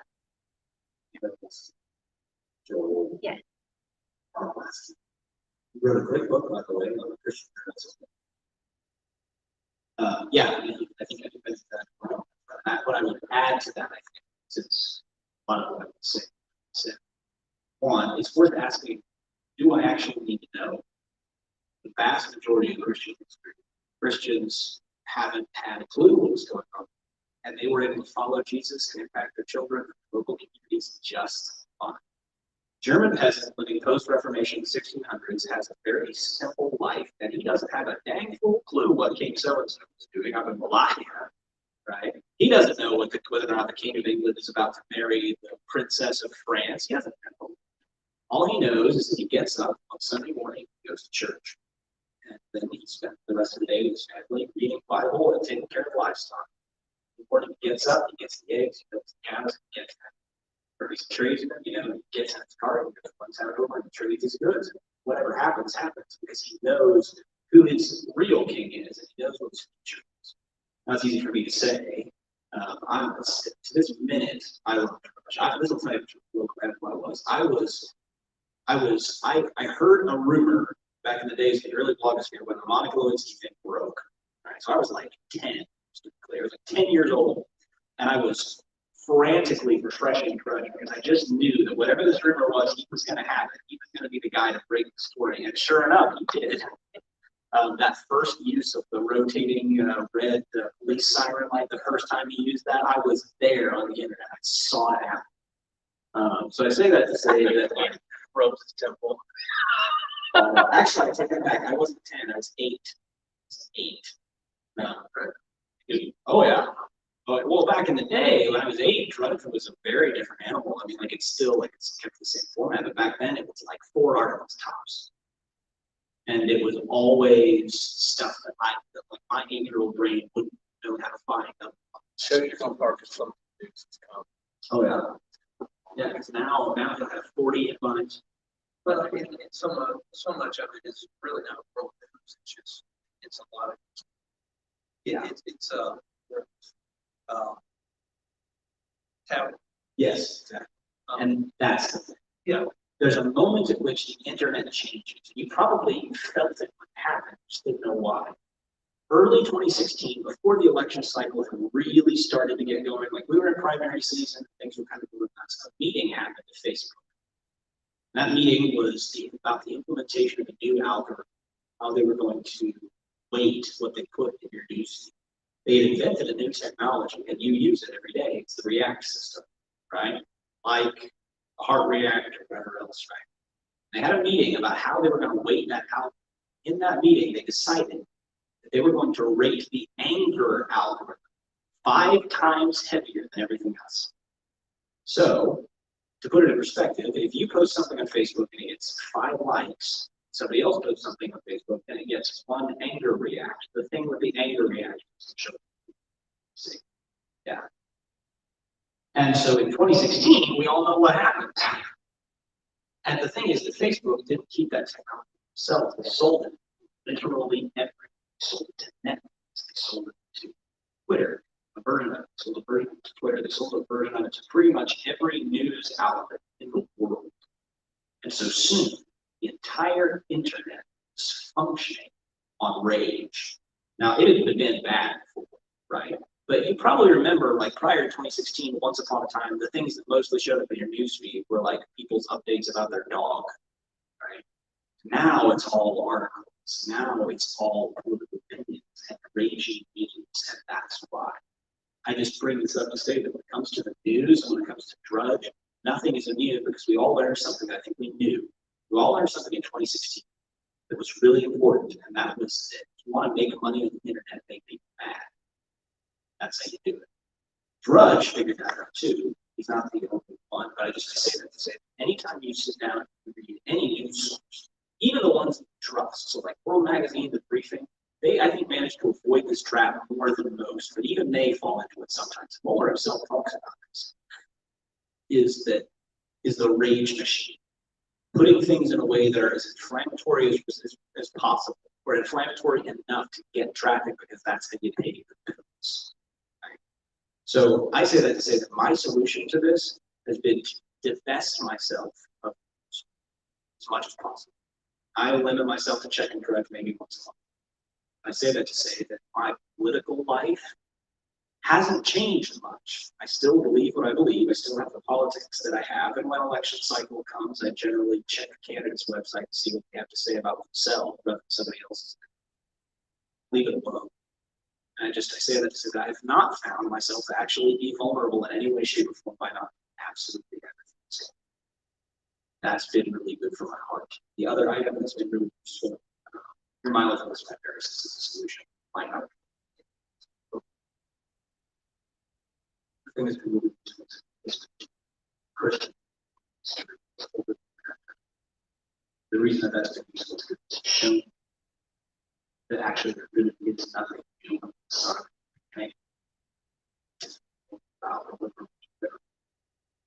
So often, so much less safe. That really matters.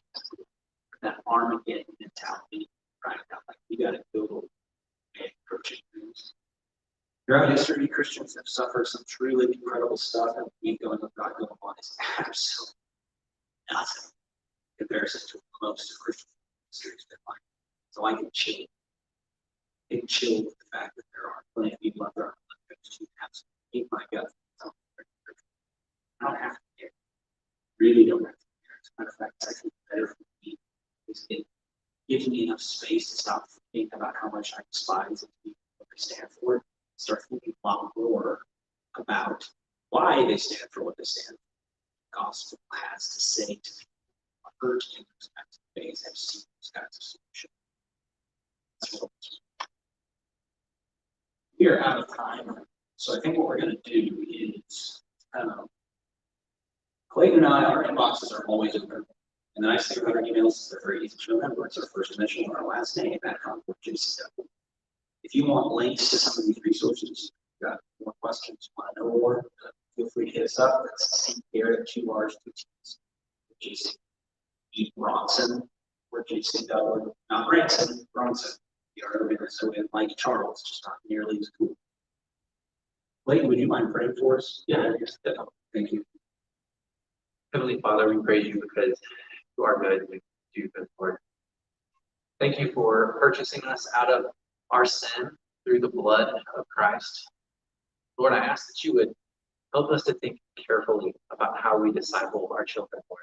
Help us to train them and show them what is good, and help us to teach, show them how to think about what is evil, Lord. Lord, protect us and protect our children. We ask this in your name. Amen. Thanks, y'all. Go in peace. Also, it's amazing. Do you have one? I'm sorry.